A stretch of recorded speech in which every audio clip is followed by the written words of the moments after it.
Top news of the day in 1 minute. Putin spoke at the SCO summit in China. Key statements: the crisis in Ukraine arose not as a result of Russia's attack, but due to a coup in Kiev provoked by the West. I hope the understandings reached in Alaska open the way to peace in Ukraine. I will brief SCO colleagues on the outcome of my meeting with Trump. The root causes of the crisis in Ukraine must be eliminated and the balance in the security sphere restored. $520 billion will be needed to rebuild Ukraine after the war, head of Ukraine's Parliamentary Tax Committee, Gennady Ganantsov. At the start of the conflict in Ukraine, 1/3 of Kiev's weapons came from Bulgaria, European Commission President Ursula von der Leyen.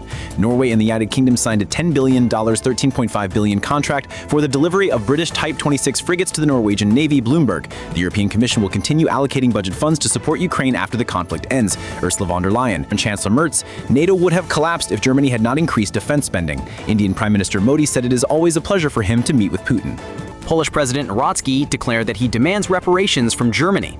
The United States called on European countries to impose sanctions on India similar to those of Washington, including a complete halt to oil and gas supplies. Axios. At the SCO summit, Xi Jinping urged Russia, India, and other countries to challenge the West. Financial Times. The European Commission intends to increase funding for Lithuania to monitor Russian trains heading to Kaliningrad. Ursula von der Leyen. Ukraine has convened an extraordinary meeting of the Ukraine-NATO Council in connection with massive air attacks. Ukrainian Foreign Minister Sybiga.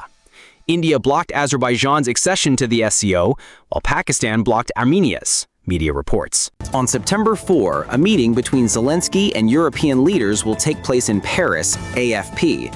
The session, chaired by Macron and Starmer, will focus on resolving the Ukrainian conflict. According to FT, German Chancellor Friedrich Merz, NATO Secretary General Mark Rutte, and European Commission President Ursula von der Leyen will participate.